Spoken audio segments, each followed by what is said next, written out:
ये जो rest and motion वाला टॉपिक है ना, इसमें से शॉर्ट क्वेश्चन बनते हैं। इसमें रेस्ट और मोशन के एग्जांपल पूछेंगे और डेफिनेशन पूछेंगे। सियारे से अगर कोई आपको देखे, चाँद से देखे आपको, चाँद से कोई देखे वैसे कोई देखे आपको किसी और सियारे से, तो आप उनको मूव करते नज़र आएँ। अस्सलाम वालेकुम बच्चों, कैसे हैं आप सब? उम्मीद है खैरियत से होंगे। आज हम स्टार्ट कर रहे हैं रेस्ट एंड मोशन। इससे पहले हमने रिजल्टेंट वेक्टर के बारे में पढ़ा था।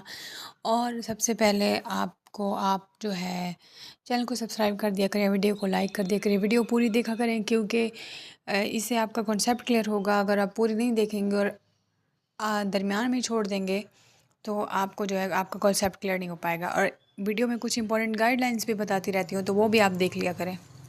तो वीडियो पूरी देखा करें। अगर कोई सजेशंस देनी हो तो दे सकते हैं। और सबसे पहले कौन से लेक्चर अपलोड होने चाहिए फिज़िक्स के, बायो की, केमिस्ट्री के, तो वो आप भी मुझे बता सकते हैं। अपने बच्चों की सजेशंस बहुत पसंद है। मैं चाहती हूँ कि बच्चे कोई सजेस्ट करना चाहें कि हाँ ये वाला पढ़ा दें या ये टॉपिक पढ़ा दें, मुझे बहुत ज़्यादा अच्छा लगता। तो इस्लामिया की पेज अपलोड हो चुकी है, बाब नंबर 2, बाब नंबर सोम, और उनके लॉन्ग क्वेश्चंस के इम्पोर्टेंट पॉइंट्स से बना दिया मैंने, तो वो भी आप देख सकते हैं। और वीडियो पूरी देखा करें। और बायो का भी चैप्टर नंबर 2 जो है वो अब हो रहा है आहिस्ता आहिस्ता, उसकी प्लेलिस्ट अपडेट हो जाएगी।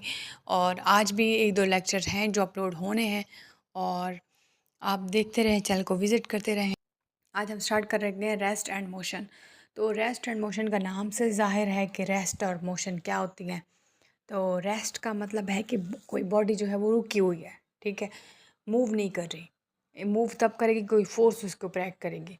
तो रेस्ट जो है when we look around us, जब हम इर्द गिर्द देखते हैं। अब यहाँ पे आपको एक दिखा रहे हैं, बच्चा बैठा है बाइक के ऊपर, अब वो बैठा है, अब वो मूव नहीं कर रहा, तो ये रेस्ट में है। If the body doesn't change its position with the respect to its surrounding, it is said to be at rest. Surrounding क्या होती है? हमारी इर्द गिर्द की चीज़ें होती हैं। और अच्छा, तो आप अगर बैठे हो एक जगह पे, आप मूव नहीं कर रहे, आप चाहे बाइक पे बैठे हो या वैसे घर में बैठे हो, आप मूव नहीं कर रहे, तो ये है रेस्ट वाली position. If body doesn't change, यानी आप पोजीशन अपनी चेंज ही नहीं कर रहे, तो इस चीज़ को हम कहते हैं स्टैटिक हो आप रेस्ट में हो। और अगर आप बाइक चला के जा रहे हो, ठीक है, तो ये मूवेबल है।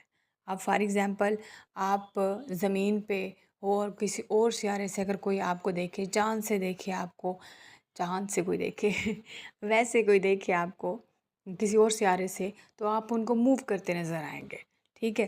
तो यहाँ पे एक और एग्ज़ाम्पल भी दे दूँ मैं, कि आप अभी खड़े हो, ठीक है, और आप मूव करना शुरू कर दो, चलना शुरू कर दो, मूवमेंट करना शुरू कर दो, तो इस चीज़ को हम कहते हैं मोशन। यहाँ पे डेफिनेशन भी है कि if a body continuously change its position, मतलब आप एक जगह पे नहीं बैठे, आप कभी इधर जा रहे हो, कभी किधर जा रहे हो, मूव कर रहे हो, तो इस चीज़ को हम कहते हैं respect to its surrounding, it's said to be motion. इसको हम मूवमेंट कहते हैं। स्टेट ऑफ रेस्ट और motion of body is always relative, इस पे डिपेंड करती हैं, रिलेट करती हैं। For example, a person standing in the compartment of moving train, it is rest with respect to the other passenger. अगर कोई जो है एक ट्रेन मूव कर रही है, उस ट्रेन के एक जगह पे, ट्रेन के अंदर एक खड़ा है कोई आदमी, तो दूसरे कहेंगे कि ये मूव नहीं कर रहा, वो बंदा जो है वो मूव नहीं कर रहा।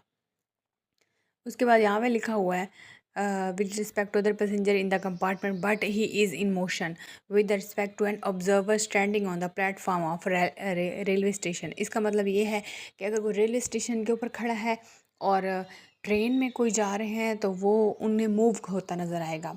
फॉर एग्ज़ाम्पल, आप ट्रेन में बैठे हो और आप ट्रेन में खड़े हो और आपको लोग देख रहे हैं जो ट्रेन के अंदर बैठे हैं, तो उनके अकॉर्डिंग तो आप यानी रेस्ट में खड़े हो। लेकिन रेलवे स्टेशन पे अगर कोई खड़ा है, वो आपको देख रहा है ट्रेन के अंदर से, तो उसको आप मूव करते नज़र आएंगे, ठीक है, तो इसको हम कहते हैं मोशन। वही बात कि अगर आप ज़मीन पे हो, अब ज़मीन हमारी मूव कर रही है, ज़मीन घूम रही है, तो हमें फ़ील क्यों नहीं होता? क्योंकि ज़मीन की फ़ोर्स होती है ग्रेविटेशनल फ़ोर्स, तो इस वजह से जो है हमें नहीं लगता। लेकिन ज़मीन जो है वो मूव कर रही होती है, तो फोर्स इसके ऊपर एक्ट कर रही होती है, इसकी अपनी, इसको ग्रेविटेशनल फोर्स कहते हैं, तो इसलिए हमें फ़ील नहीं होता। लेकिन ज़मीन मूव कर रही है। लेकिन अगर किसी और सियारे से कोई हमें देखे, तो हम उन्हें मूव करते नजर आएंगे, तो इस चीज़ को मोशन कहते हैं। लेकिन हम नहीं मूव करें, हम एक जगह अगर खड़े हैं, तो इस चीज़ को हम कहते हैं कि ये रेस्ट है। तो ये जो रेस्ट एंड मोशन वाला टॉपिक है ना, इसमें से शॉर्ट क्वेश्चन बनते हैं। इसमें से रेस्ट और मोशन के एग्जाम्पल पूछेंगे और डेफिनेशन पूछेंगे। तो आप अपनी मर्ज़ी से डेफिनेशन देख सकते हैं, नोट्स एंड पे अटैच होंगे, वहाँ से भी देख सकते हैं। तो इसके ऊपर शॉर्ट क्वेश्चन आता होता है मोस्टली। जो आगे टाइप्स ऑफ मोशन है, फिर इसके ऊपर लॉन्ग क्वेश्चन आता है कि मोशन की टाइप्स कितनी हैं, कितनी किस्मों की मोशंस हैं, कितनी जो मूवमेंट की टाइप्स हैं, फिर उसमें डिफरेंट मूवमेंट्स आती हैं, वाइब्रेटरी भी, रोटेटरी भी, ट्रांसलेटरी भी। तो वो उनको वन बाय वन हम पढ़ेंगे। जहाँ तक आज का टॉपिक है, कोई समझ ना आए बात तो ज़रूर पूछिएगा और अपना फ़ीडबैक देना ना भूलिएगा, क्योंकि आपका फ़ीडबैक मेरे लिए मोस्ट इम्पॉर्टेंट है। बहुत मुझे समझ आ जाएगी कि आपको समझ आ रही है या नहीं आ रही। अगर आप किसी वीडियो पे कमेंट करते हो तो मुझे पता चल जाता है कि मेरे बच्चे जो हैं वो पढ़ रहे हैं। ठीक है, तो कोई बात समझना है तो ज़रूर पूछिएगा। मिलते हैं नेक्स्ट लेक्चर में। अपना ख्याल रखिएगा, दुआ में याद रखिएगा। Thank you so much. अल्लाह हाफिज़।